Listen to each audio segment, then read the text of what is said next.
अध्याय 19 मजिस्ट्रेटों द्वारा वारंट मामलों का विचारण। पुलिस रिपोर्ट पर संस्थित मामले। धारा 238, धारा 207 का अनुपालन। जब पुलिस रिपोर्ट पर संस्थित किसी वारंट मामले में अभियुक्त विचारण के प्रारंभ में मजिस्ट्रेट के समक्ष हाजिर होता है या लाया जाता है तो मजिस्ट्रेट अपना यह समाधान कर लेगा कि उसने धारा 207 के बंदों का अनुपालन कर लिया है। अभियुक्त को कब अनुमोचित किया जाएगा? यदि धारा 173 के अधीन पुलिस रिपोर्ट और उसके साथ भेजी गई दस्तावेजों पर विचार कर लेने पर अभियुक्त की ऐसी परीक्षा यदि कोई हो जैसी मजिस्ट्रेट आवश्यक समझे कर लेने पर और अभियोजन और अभियुक्त को सुनवाई का अवसर देने के पश्चात मजिस्ट्रेट अभियुक्त के विरुद्ध आरोप को निराधार समझता है तो वह उससे अनुमोचित कर देगा। ऐसा करने के अपने कारण लेखबद्ध करेगा। आरोप विरचित करना।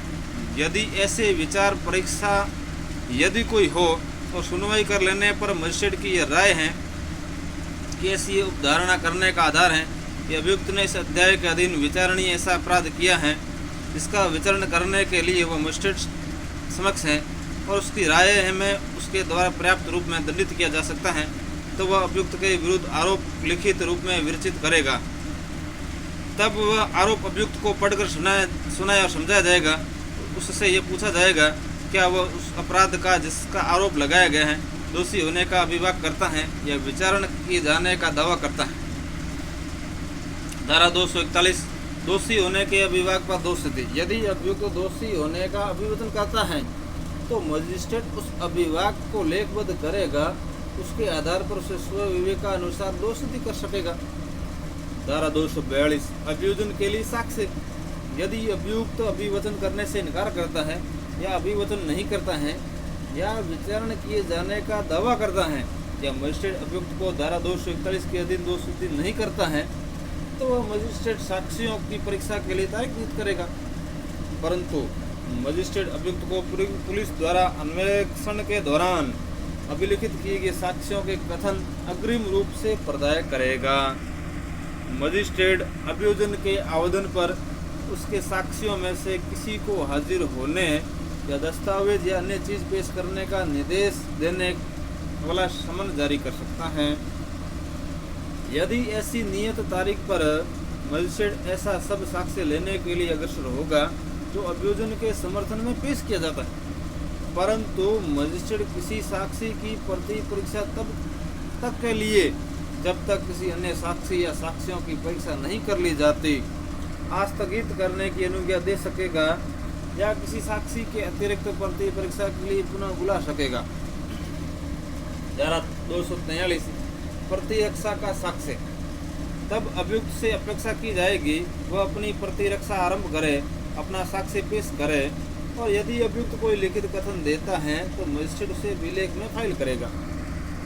यदि अभियुक्त अपनी प्रतिरक्षा आरंभ करने के पश्चात मजिस्ट्रेट से आवेदन करता है कि वह परीक्षा या प्रति परीक्षा के या कोई दस्तावेज या अन्य चीज पेश करने के प्रयोजनों से हाजिर होने के लिए किसी साक्षी को विवश करने के लिए कोई आदेशिका जारी करे तो मजिस्ट्रेट ऐसी आदेशिका जारी करेगा जब तक उसका यह विचार न हो कि ऐसा आवेदन इस आधार पर नामंजूर कर दिया जाना चाहिए कि वह तंग करने के लिए या विलंब करने या न्याय के उद्देश्य को विफल करने के प्रयोजन से किया गया है। ऐसा कारण उसके द्वारा लेखबद्ध किया जाएगा।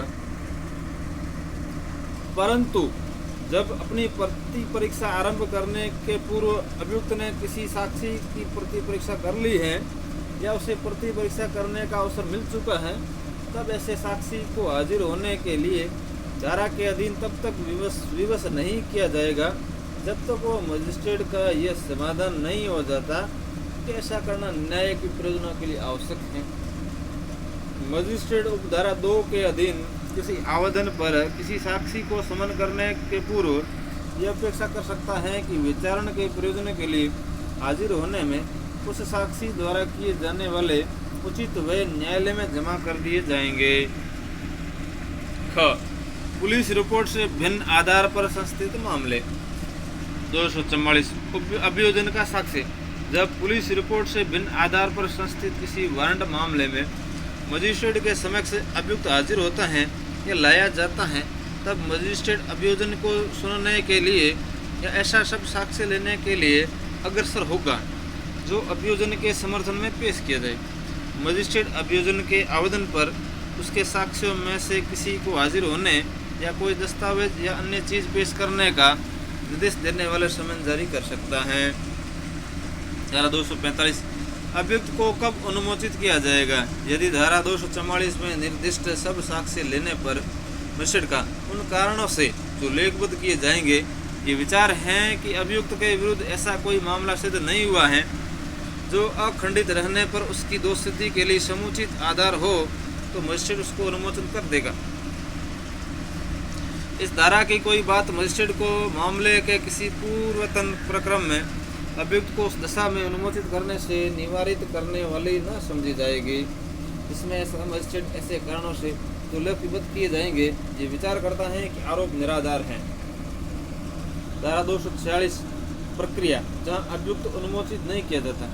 यदि ऐसा साक्ष्य ले लिए जाने पर या मामले के किसी पूर्वतन प्रक्रम में मजिस्ट्रेट की ये राय है कि ऐसी उपधारणा करने का आधार है कि अभियुक्त ने इस अध्याय के अधीन विचारणीय ऐसा अपराध किया जिसका विचारण करने के लिए मजिस्ट्रेट सक्षम है, जो उसकी राय में उसके द्वारा प्राप्त रूप से दंडित किया जा सकता है, तो वह अभियुक्त के विरुद्ध आरोप लिखित रूप में विरचित किया रहेगा। तब तक वह आरोप अभियुक्त को पढ़कर सुनाया और समझाया जाएगा और उससे पूछा जाएगा क्या वह दोषी होने का विवाद करता है अथवा प्रतिरक्षा करना चाहता है। तब वह आरोप अभियुक्त को पढ़कर सुनाया और समझाया जाएगा, उससे पूछा जाएगा क्या वह दोषी होने का विवाद करता है या प्रतिरक्षा करना चाहता है। यदि अभियुक्त दोषी होने का अभिवचन करता है तो मजिस्ट्रेट उस अभिभाग को लेखबद्ध करेगा, उसके आधार पर उसे स्व विवेक का अनुसार दोषित कर सकेगा। यदि अभियुक्त अभिवचन करने से इनकार करता है या अभिवचन नहीं करता है या विचारण किए जाने का दावा करता है या यदि अभियुक्त को धारा 3 के अधीन दोषसिद्धि नहीं किया जाता है तो उसे अपेक्षा की जाएगी कि वह मामले की अगली सुनवाई के प्रारंभ में या यदि मजिस्ट्रेट उस कारणों से जो लेखबद्ध किए जाएंगे ऐसा ठीक समझता है तो तत्काल बताए कि क्या वह अभियोजन के लिए उन साक्ष्यों में से जिसका साक्ष्य लिया जा चुका है किसी की प्रति परीक्षा करना चाहता है और यदि करना चाहता है तो किसकी। यदि वह कहता है कि वह ऐसा चाहता है तो उसके द्वारा नामित साक्ष्यों को पुनः बुलाया जाएगा। प्रति परीक्षा के और पुनः परीक्षा यदि कोई हो के पश्चात वे अनुमोचित कर दिए जाएंगे। फिर अभियोजन के किसी शेष साक्ष्यों के साक्ष्य लिए जाएगा और प्रति परीक्षा के और पुनः परीक्षा यदि कोई हो पश्चात वे भी अनुमोचित कर दिए जाएंगे। प्रतिरक्षा का साक्ष्य तब अभियुक्त से अपेक्षा की जाएगी जब वह अपनी प्रतिरक्षा प्रारंभ करे, अपना साक्ष्य पेश करे और मामले को धारा 243 के बंद लागू होंगे। विचारण की समाप्ति 248 दोष मुक्ति या दोष सिद्धि। यदि इस अध्याय के अधीन किसी मामले में जिसमें आरोप विरचित किया गया है मजिस्ट्रेट यह निष्कर्ष पर पहुंचता है कि अभियुक्त दोषी है तो दोष मुक्ति का आदेश अभिलिखित करेगा। यदि अभियुक्त दोषी नहीं है तो वह दोष मुक्ति का आदेश अभिलिखित करेगा। जहाँ इस अध्याय के अधीन किसी मामले में मजिस्ट्रेट यह निष्कर्ष पर पहुंचता है कि अभियुक्त दोषी है तो वह धारा 325 या धारा 360 के बंदों के अनुसार कार्रवाई नहीं करता है, वहाँ वह दंड के प्रश्न में अभियुक्त को सुनने के पश्चात विधि के अनुसार उसके बारे में दंडादेश दे सकता है। जहाँ इस अध्याय के अधीन किसी मामले में धारा 211 उपधारा 7 के बंदों के अधीन पूर्व दोषसिद्धि का आरोप लगाया गया है तो अभियुक्त वह स्वीकार नहीं करता है कि आरोप किए गए अभिकथन अनुसार उसे पहले दोषसिद्ध किया गया था। वहाँ मजिस्ट्रेट उक्त अभियुक्त को दोषसिद्धि करने के पश्चात अभिकथित पूर्व दोष सिद्धि के बारे में साक्ष्य ले सकेगा, उस पर निष्कर्ष अभिलिखित करेगा। परंतु जब तक अभियुक्त धारा 2 के अधीन दोषसिद्धि नहीं किया जाता तब तक न तो ऐसा आरोप मजिस्ट्रेट द्वारा पढ़कर सुनाया जाएगा, न अभियुक्त से उस पर अभिवचन करने को कहा जाएगा, न पूर्व दोषसिद्धि का निर्देश अभियोजन द्वारा या उसके द्वारा किए गए किसी साक्ष्य में लिया जाएगा। 249 अनुपरिवादी की अनुपस्थिति। जब कार्यवाही परिवाद पर संस्थित की जाती है और मामले की सुनवाई के लिए नियत किसी दिन पर परिवादी अनुपस्थित हैं तो वह अपराध का विधिपूर्ण समन किया जा सकता है, या वह संज्ञेय अपराध नहीं है तो मजिस्ट्रेट इसमें इसके पूर्व किसी बात के होते हुए भी आरोप के विरचित किए जाने के पूर्व किसी भी समय अभियुक्त को स्व विवेकानुसार अनुमोचित कर सकेगा। धारा 250 उचित कारण के बिना अभियोजन के लिए प्रतिकर।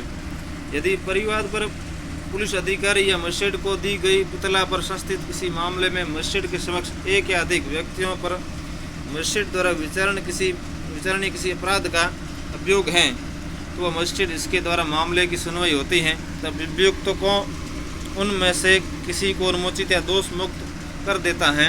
उसकी राय है कि उसके या उनमें से किसी के विरुद्ध अभियोग लगाने का कोई उचित कारण नहीं था तो वह मजिस्ट्रेट उन्मोचन या दोष मुक्ति के अपने आदेश द्वारा यदि वह व्यक्ति जिसके परिवाद या इतला पर अभियोग लगाया गया था उपस्थित हैं तो वह उससे अपेक्षा कर सकेगा कि वह तत्काल कारण दर्शित करे कि वह उस अभियुक्त को या जब ऐसे अभियुक्त का एक से अधिक हैं तो उनमें से प्रत्येक को या किसी के को प्रतिकर क्यों न दे अथवा यदि ऐसा व्यक्ति उपस्थित नहीं है तो हाजिर होने और उपयुक्त रूप के कारण दर्शित करने के लिए उसके नाम समन जारी किए जाने के निर्देश दे सकेगा।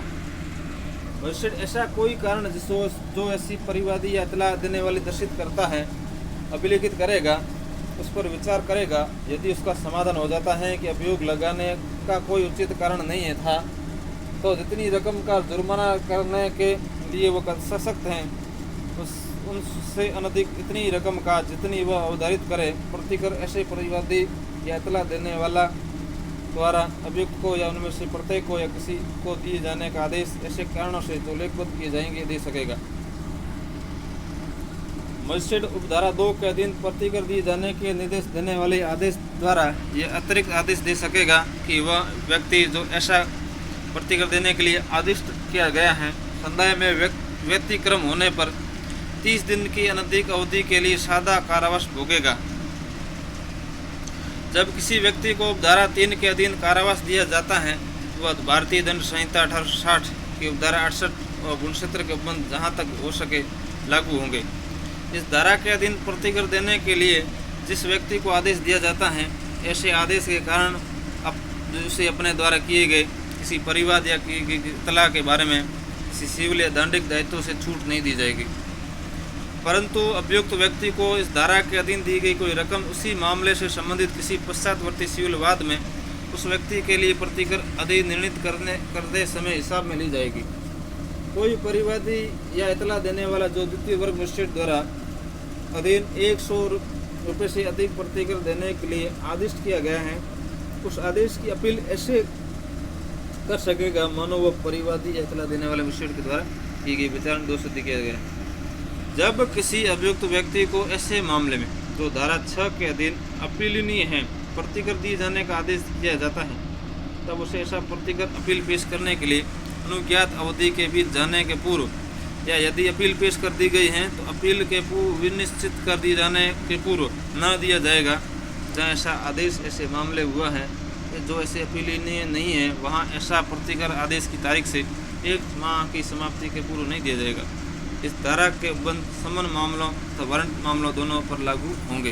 अध्याय 19 समाप्त।